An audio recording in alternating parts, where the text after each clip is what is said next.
운동에서 나타난 문제점들을 쭉 살펴봤습니다. 주민투표 운동에 대해서 이제 얘기를 좀 해보시죠. 이 주민투표 운동이 나쁜 투표 거부 운동 본부하고 또 복지 포퓰리즘 추방 운동 본부 이 중심으로 해서 지금 운동이 진행되고 있는데 지금 이 투표 운동은 되게 법적으로는 어떻게 지금 규정이 되어 있나요? 누구나 다 할 수 있는 거죠? 네네, 누구든지 가능합니다. 자유롭게 할 수 있습니다. 예. 그리고 이 투표 운동의 이제 이게 쟁점이 이제 무상급식 찬반이냐, 뭐 이렇게 단계적이냐, 전면적이냐 이렇게 이제 처음에 저쪽에서 설정한 프레임이 그거였습니다. 근데 이제 저희가 이 투표 운동을 거부함으로써 이제 큰 변화가 일어났어요. 그건 뭐냐면 저쪽에서 줄여서 복지추방본부라고 얘기를 하는데 복지추방본부라고 하면 되게 싫어해요. 근데 하여튼 복지추방본부가 최근에 이 선관위에다가 자기 명칭을 좀 약칭을 새로 신고를 했어요. 그게 뭐냐면 투표 참여 동료 운동본부인가 그랬습니다. 그러니까 이게 쟁점 자체가 이제 앞으로 이 투표운동 프레임 자체가 투표를 하느냐 마느냐로 프레임이 바뀌었다는 걸 본인들이 인정한 겁니다. 지금 뭐냐면 투표 거부, 그다음 투표 동료가 맞서는 싸움이 되는 거고 이 싸움에서 투표 거부에 대해서 선관위가 이미 합법적인 정상적인 운동이다라고 여러 번 얘기를 했고 그게 못마땅해서 복지 포퓰리즘 운동본부가 선관위를 검찰에 고발까지 했습니다. 지금 상황이 그런 좀 웃지 못할 상황이 됐고요. 그래서 좀 이걸 좀 더 들여다보면은 저희가 이제 왜 나쁜 투표 착한 거부 이렇게 이제 규정을 하고 이제 운동을 하고 있는데 주민투표 같은 경우는 일반 선거와 달리 그 투표율 자체가 이 투표 결과에 영향을 미칩니다. 그 3분의 1 아까 이제 많이 논의가 됐습니다. 3분의 1이라고 하는 규정 자체가 다른 선거에는 없죠. 그리고 예전에 2008년도에 뭐 공종택 교육감 선출될 당시에 투표율이 15%였습니다. 그러니까 실제로 이 투표율과 관계없는 일반 선거와 다르게 이 주민투표는 또 그런 규정들이 있는 것이고 그래서 그거는 뭐냐면 저는 거꾸로 해석을 하면 이 3분의 1이라고 하는 게 오히려 이렇게 주민투표라고 하는 직접민주주의 제도를 권력자가 악용할 경우 아까 뭐 플래시바이트인가 뭔지 그 악용할 경우에 그거를 집단적인 불복종, 집단적인 저항의 뜻으로 거부했을 때 이 투표함이 열리지 못하게 하는 아주 지혜로운 장치다. 저는 그렇게 봅니다. 그래서 이거를 어떻게 해석하냐 다르겠지만 저희는 지금 이 쓰러져가는 이 참여민주주의 제도, 이 제도가 우리 노무현 대통령 임기 첫 해년도에 도입된 제도입니다. 이 제도를 어렵게 만들어냈는데 이 제도를 지금 누가 이렇게 훼손시키고 누가 이렇게 타락시키고 있습니까? 이런 부분들에 대해서는 우리가 분명한 원칙을 가지고 이거는 지켜내야 될 부분이다. 저는 그렇게 주장하고 있습니다. 이게 지금 그 네티즌 질의도 이런 게 들어와 있어요. 투표를 거부하는 것보다 참여해서 반대하는 것이 옳은 것 아니냐 이런 질문인데 실제로 이제 이 투표 거부 운동에 대해서 뭐 한나라당이나 또는 서울시에서 나오는 논평을 보면은 이거는 민주주의의 정신을 훼손하는 게 아니냐 또는 뭐 대의민주주의를 훼손하는 게 아니냐 이런 지적이 있습니다. 그리고 또 한편으로는 투표 거부하는 거는 패배를 자인하는 거 아니냐 이런 지적도 있고요.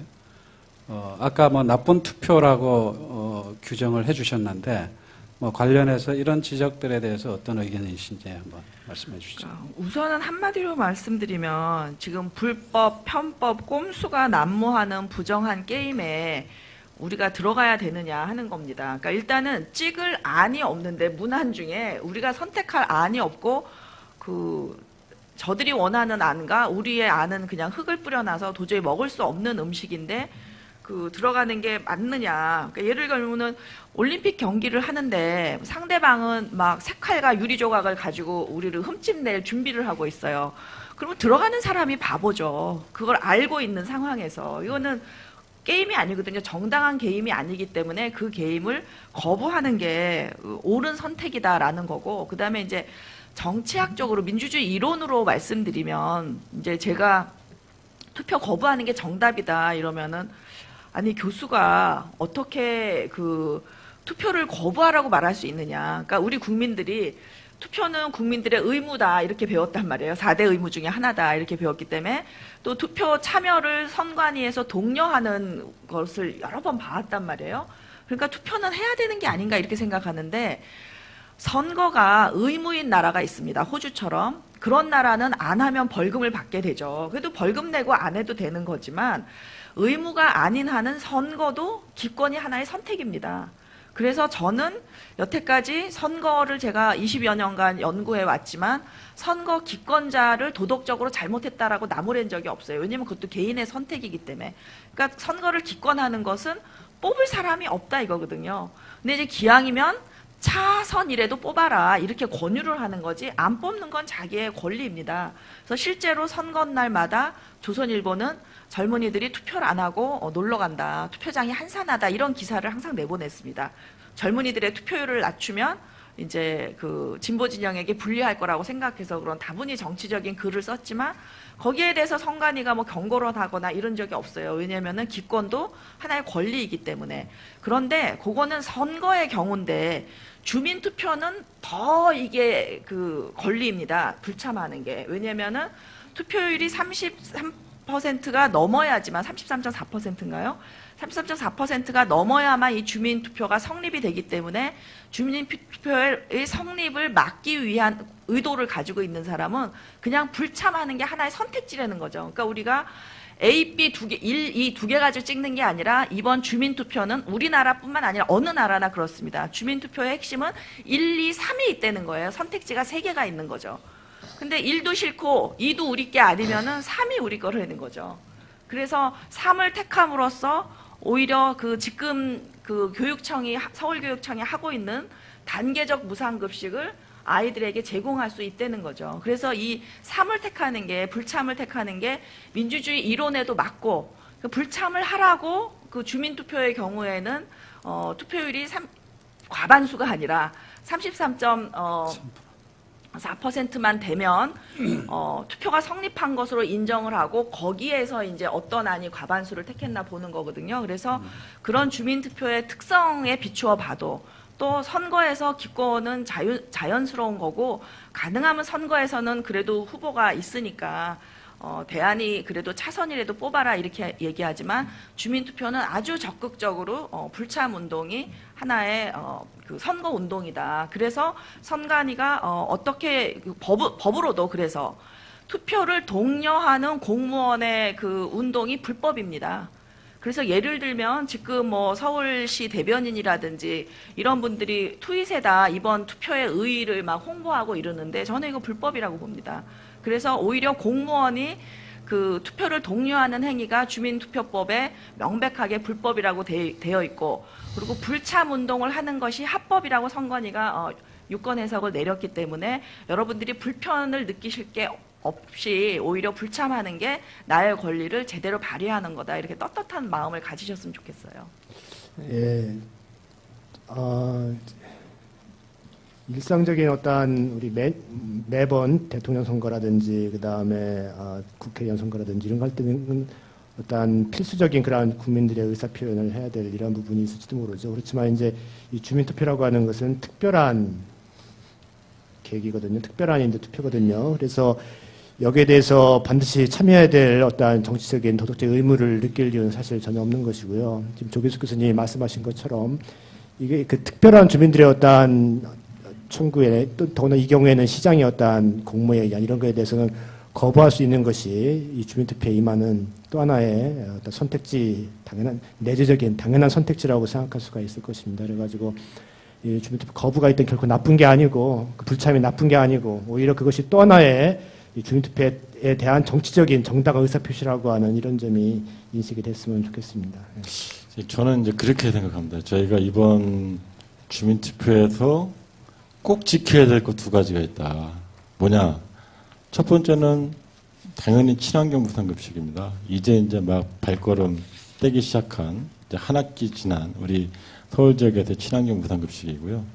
2번째는 뭐냐면 이 역설적이게도 이 참여 민주주의입니다.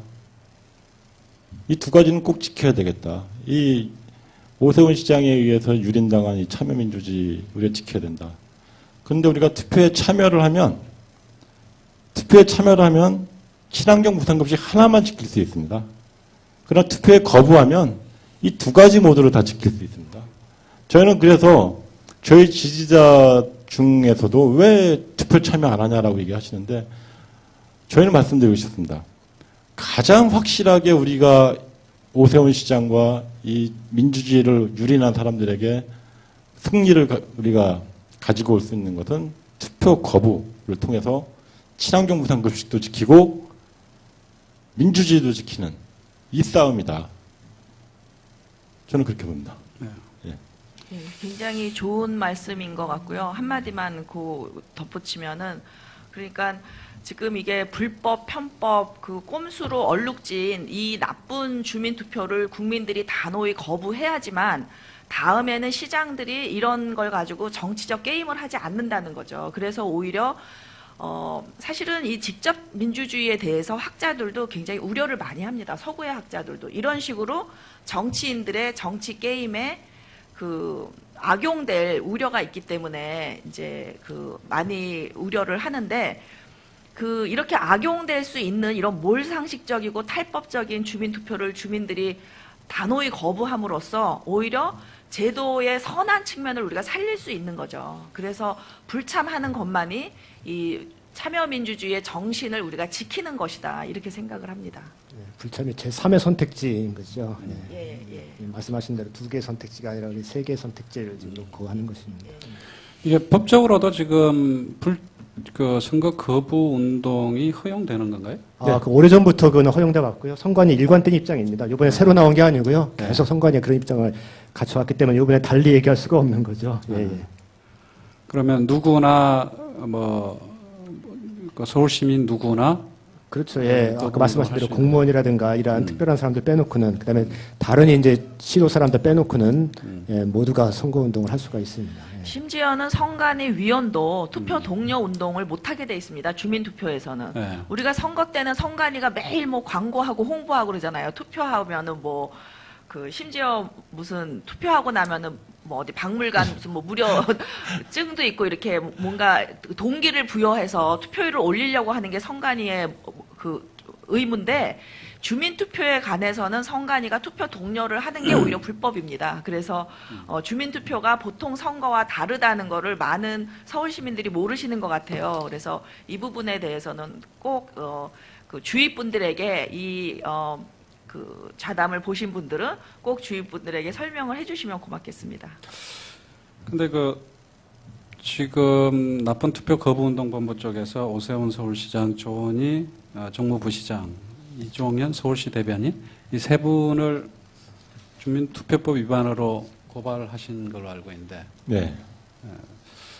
아직 저희가 실제로 접수는 전인 준비 중인 걸로 알고 있고요. 네. 그러니까 이제 이분들이 오세훈 시장이야 이미 주민투표법을 스스로 발제를 했다라고 얘기를 했고, 이제 기획 주도한 것은 서울 시민이라면 다 아는 거고, 오죽하면 이번 주민투표를 오세훈표 주민투표라고 했겠습니까? 그런데 문제는 말 그대로 이 중립적 관리자 의무를 지녀